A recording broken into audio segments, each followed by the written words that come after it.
ভাষা আন্দোলন নিয়ে রচিত প্রথম কবিতা কোনটি?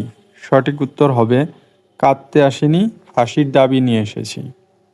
কাঁদতে আসিনি, ফাঁসির দাবি নিয়ে এসেছি কোন কবির রচনা? সঠিক উত্তর হবে মাহবুবুল আলম চৌধুরী। এখানে যারা প্রাণ দিয়েছে রমনার ঊর্ধ্বমুখী কৃষ্ণচূড়ার তলায়, সেখানে আমি কাঁদতে আসিনি, এর রচয়িতাকে? সঠিক উত্তর হবে মাহবুবুল আলম চৌধুরী। মাগো ওরা বলে কবিতাটি কার লেখা? সঠিক উত্তর হবে আবু জাফর ওবায়দুল্লাহ। কুমড়ো ফুলে ফুলে নুয়ে পড়েছে লতাটা, খোকা তুই কবে আসবি? অপেক্ষমান মায়ের আকুতিপূর্ণ এই পঙ্ক্তিটি রচিত হয়েছিল 1952 ভাষা আন্দোলন নিয়ে আবু জাফর ওবায়দুল্লাহ দ্বারা। আমাকে কি মাল্য দেবে দাও কবিতার রচয়িতাকে? সঠিক উত্তর হবে নির্মলেন্দু গুণ। বন্ধুরা, ভিডিওটি আপনাদের উপকারে আসলে চ্যানেলটি সাবস্ক্রাইব করার অনুরোধ রইল।